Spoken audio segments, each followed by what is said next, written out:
Good morning everyone, welcome back to my channel. आप सभी का बहुत बहुत स्वागत है एक बार फिर से मेरे चैनल पे। तो हम लोग अभी बिहार से संदर्भित कुछ इम्पॉर्टेंट टॉपिक्स पढ़ रहे हैं। इसी क्रम में हमने बहुत सारे टॉपिक्स को ख़त्म किया, जिसमें हमने महाजनपद के बारे में पढ़ा, बिहार के परिचय के बारे में पढ़ा, मगध साम्राज्य के बारे में पढ़ा और फिर मगध साम्राज्य का पतन हो जाता है वो भी हमने पढ़ लिया। तो मगध साम्राज्य के पतन के बाद हमने पढ़ा था, मगध साम्राज्य का जो पतन हो गया था उसमें हमने पढ़ा था मौर्योत्तर काल के बारे में। मौर्योत्तर काल में हमने शुंग वंश, कण्व वंश और कुषाण के बारे में पढ़ा, क्योंकि यहीं से बिहार के इम्पॉर्टेंट क्वेश्चंस आते हैं। पढ़ना तो बहुत सारा है, पर अभी हम लोग बिहार से संदर्भित पढ़ रहे हैं तो बस इसे ही पढ़ना। उसके बाद आज हम लोग पढ़ेंगे बिहार के क्षेत्रीय वंश। बिहार में जब मौर्य वंश का पतन हो गया था, शुंग वंश, कण्व वंश, ये सारे वंश आ रहे थे, तो उसी समय बिहार में कुछ क्षेत्रीय वंशों का भी प्रादुर्भाव हुआ, कुछ क्षेत्रीय वंश भी बनने शुरू हो गए थे। तो चलिए देखते हैं वो क्षेत्रीय वंश कौन कौन से हैं। तो 3 क्षेत्रीय वंश सर्वप्रमुख हम लोग देखेंगे, एक मिथिला वाले क्षेत्र में और एक बंगाल वाले क्षेत्र में और एक हमारा हो जाएगा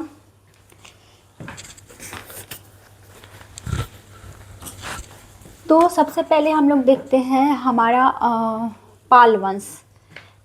यहाँ बिहार के बिहार शरीफ वाले हिस्से में पाल वंश था और मिथिला वाले क्षेत्र में कर्नाट वंश की स्थापना हुई थी और बंगाल में सेन वंश की स्थापना हुई थी। ये तीनों इम्पॉर्टेंट वंश हैं जो बिहार के अंतर्गत आते हैं और क्वेश्चंस में आते रहते हैं। तो चलिए आज हम लोग से संबंधित सारे अपने अंडरस्टैंडिंग को समझते हुए आगे बढ़ते हैं। तो बिहार के क्षेत्रीय वंश पूर्व मध्यकाल। पाल वंश की स्थापना 750 ईस्वी पूर्व में होती है। पाल वंश की स्थापना 750 ईस्वी पूर्व में होती है और इसकी स्थापना गोपाल करते हैं 750 ईस्वी पूर्व में। तो हमें याद रखना है कि पाल वंश की स्थापना कौन करते हैं? गोपाल। पाल वंश के संस्थापक थे गोपाल, जो कि 750 ईस्वी पूर्व में इसकी स्थापना करते हैं। और उदंतपुरी महाविहार की स्थापना भी गोपाल ही करते हैं। बार बार क्वेश्चंस आता रहता है कि उदंतपुरी महाविहार की स्थापना कौन करता है, तो गोपाल ने उदंतपुरी महाविहार की स्थापना की थी, जो कि बिहार शरीफ में स्थित था और इस महाविहार में बौद्ध धर्म की शिक्षा दी जाती थी।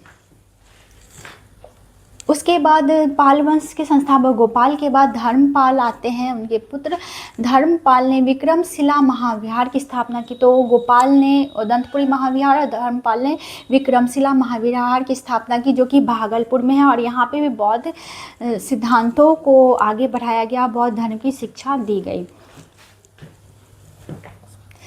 और फिर देवपाल, गोपाल, धर्मपाल, उसके बाद देवपाल। देवपाल ने पाल वंश की राजधानी को मुंगेर कर दिया था। देवपाल पाल वंश की राजधानी को कहाँ कर देते हैं? मुंगेर। तो इस वाले क्षेत्र में आप बिहार के मैप में देखेंगे कि मुंगेर भी पड़ता है, बिहार शरीफ भी पड़ता है। तो बिहार के दक्षिण वाले हिस्से में तो पाल वंश की राजधानी मुंगेर कर देता है देवपाल। पाल वंश के शासकों ने बौद्ध धर्म को संरक्षण दिया था। पाल वंश के जितने भी शासक हैं उन सभी ने बौद्ध धर्म को संरक्षण दिया था। महिपाल, रामपाल और जो भी इसके आगे शासक हुए महिपाल, रामपाल, उन्होंने भी बौद्ध धर्म को संरक्षण दिया। बौद्ध शिक्षा पे जोर दिया गया। तो पाल वंश के टाइम में बौद्ध शिक्षा पे जोर दिया गया था।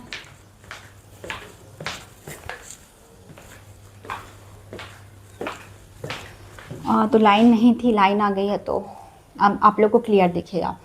तो पाल वंश के शासक जो थे उन्होंने बौद्ध धर्म को संरक्षण दिया था और जितने भी शासक हुए बौद्ध शिक्षा पे जोर देते थे। बख्तियार खिलजी का बिहार आक्रमण जो हुआ था, बख्तियार खिलजी का बिहार आक्रमण जो हुआ था वो पाल वंश के टाइम में हुआ था और उस समय का शासक था प्रद्युम्न पाल। उस समय बख्तियार खिलजी, जो कि सल्तनत काल का एक इम्पॉर्टेंट शासक रहा है, जिसको हम लोग आगे चल के पढ़ेंगे। तो मुगल वंश के पहले हमें सल्तनत काल पर पढ़ना है। सल्तनत काल के जो शासक थे बख्तियार खिलजी, वो बिहार पे आक्रमण के दौरान बिहार पर जब उन्होंने आक्रमण किया था तो उस वंश पाल वंश का शासन चल रहा था और पाल वंश के शासक थे प्रद्युम्न पाल। ये नाम हमें याद रखना है क्योंकि क्वेश्चन यहाँ से भी आ सकते हैं। यहाँ पे शासकों का क्रम है गोपाल, धर्मपाल, देवपाल, महिपाल और रामपाल। तो इस तरह से शासन हुआ। बिहार के दक्षिण वाले हिस्से में हमें पाल वंश देखने को मिलेगा। बिहार के दक्षिण वाले हिस्से में पाल वंश की स्थापना हुई थी और उसके संस्थापक थे गोपाल। और गोपाल, धर्मपाल, जितने भी शासक आए उनके पुत्र पुत्र जो भी थे उन्होंने बौद्ध धर्म को संरक्षण दिया था। बौद्ध धर्म के लिए वो महाविहार, मतलब वो कॉलेजेस खुल रहे थे। महाविहार ये हो गया एक तरह का कॉलेज, तो वो कॉलेजेस खुल रहे थे बौद्ध धर्म की शिक्षा को आगे बढ़ाने के लिए। फिर नेक्स्ट हम लोग देखते हैं कर्नाट वंश। कर्नाट वंश हमारे उत्तर वाले क्षेत्र में कर्नाट वंश की स्थापना होती है। कर्नाट वंश की स्थापना 1097 ईस्वी पूर्व में होती है। कर्नाट वंश की स्थापना 1097 ईस्वी पूर्व में, और इसके संस्थापक थे नान्यदेव। इसके संस्थापक, कर्नाट वंश के संस्थापक थे नान्यदेव। और साम्राज्य विस्तार उत्तर बिहार। तो अभी जैसा कि मैंने बताया कि कर्नाट वंश का साम्राज्य विस्तार उत्तर बिहार में था और पाल वंश का साम्राज्य विस्तार दक्षिण बिहार में था। तो कर्नाट वंश का शासन विस्तार, साम्राज्य विस्तार उत्तर बिहार में देखने को मिला। मिथिला से लेकर नेपाल तक ये जो कर्नाट वंश था वो मिथिला से लेकर नेपाल तक था, और इस वंश में मिथिला के लोग बहुत ही प्रसन्न थे। मिथिला का स्वर्ण काल, कर्नाट वंश के शासनकाल को मिथिला का स्वर्ण काल कहा जाता है। और मैथिली भाषा का भी विकास इसी वंश में स्टार्ट हुआ था, और ऑफिशियल इसे बाद में मिला, लेकिन इस टाइम में ही मैथिली भाषा का विकास हुआ।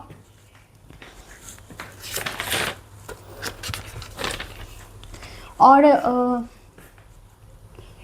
मिथिला का स्वर्ण मैथिली भाषा का प्रचलन 2003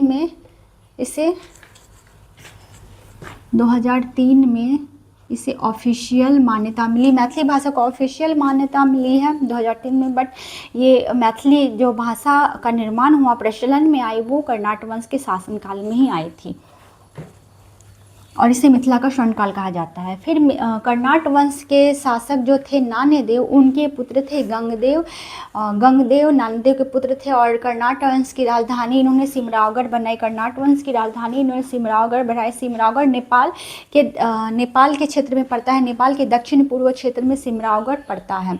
मिथिला की प्रजा अति प्रसन्न थी। नरसिंहदेव के शासनकाल में बख्तियार खिलजी के आक्रमण का नजराना, और नरसिंह, तो कर्नाट वंश के जो शासक थे,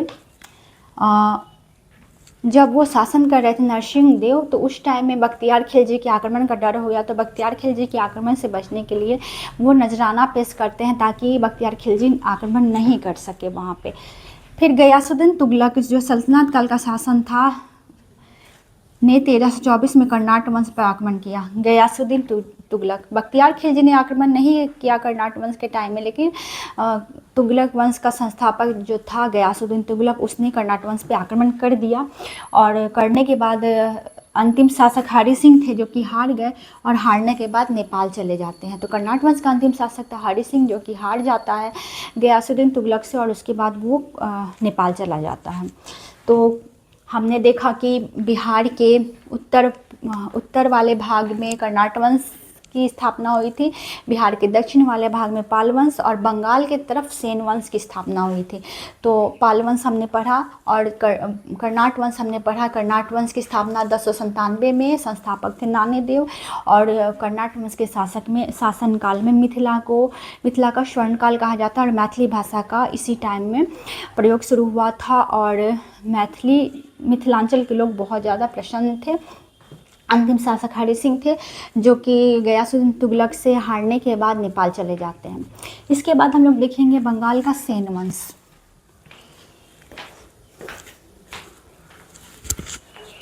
तो नेक्स्ट है बंगाल का सेन वंश। बंगाल के सेन वंश के संस्थापक थे सामंत सेन। प्रशासन का नियंत्रण केंद्र बंगाल था, और इसके शासक थे सामंत सेन। साम्राज्य विस्तार बंगाल के साथ पूर्वी बिहार, और इसका साम्राज्य विस्तार बंगाल के साथ पूर्वी बिहार भी था। तो बंगाल और बिहार दोनों जगह इसका शासन चल रहा था। 11वीं व 12वीं सदी में इसका शासनकाल का टाइम है। 11वीं और 12वीं सदी में बख्तियार खिलजी का आक्रमण होता है, और इस टाइम में बख्तियार खिलजी का आक्रमण होता है 1197 से 1198। टाइम था 1197 से 1198 के समय सेन वंश का शासन था लक्ष्मण सेन। तो बख्तियार खिलजी जब 1199 से 1198 के टाइम के बीच बंगाल के सेन वंश पे शासन करते हैं, तो उस टाइम के शासक थे लक्ष्मण सेन। लक्ष्मण सेन पराजित हो जाते हैं, बख्तियार खिलजी से लक्ष्मण सेन पराजित हो जाते हैं, और बख्तियार खिलजी बिहार तथा बंगाल जीतने वाला पहला तुर्की मुस्लिम बन जाता है। और बख्तियार खिलजी इसी तरह से बख्तियार खिलजी बिहार और बंगाल जीतने वाला पहला तुर्की मुस्लिम बन जाता है। तो बख्तियार खिलजी तुर्की था, तुर्क से आया था और यहाँ पे वो दिल्ली पे आक्रमण करता है और उसके बाद धीरे धीरे वो अपना साम्राज्य विस्तार फैलाने लगता है। इसी क्रम में बिहार पे आक्रमण करता है, बंगाल पे आक्रमण करता है और पहला शासक बन जाता है तुर्की मुस्लिम शासक, जो कि बंगाल और बिहार पे शासन करता है और बंगाल और बिहार पे आक्रमण करता है और जीत जाता है। तो आज हमने पढ़ा 3 वंश के बारे में, कर्नाट वंश, पाल वंश और सेन वंश, जो कि बिहार के क्षेत्रीय वंश थे और उसके बाद ये क्षेत्रीय वंश भी धीरे धीरे सिमट के रह जाते हैं। तो उसके बाद फिर हम लोग देखेंगे जब ये क्षेत्रीय वंश पूरी तरह सिमट के रह जाता है तो सल्तनत काल का साम्राज्य विस्तार कैसे होता है, उसके बाद मुगल वंश की स्थापना हम लोग देखेंगे।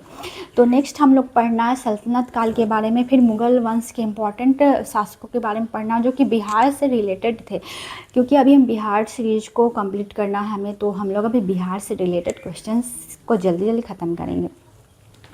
तो यहाँ पे हमें अगले नेक्स्ट टॉपिक में हम लोग पढ़ेंगे दिल्ली सल्तनत के बारे में, मध्यकालीन बिहार, दिल्ली सल्तनत और मध्यकालीन बिहार हम लोग नेक्स्ट टॉपिक में ख़त्म करने वाले हैं।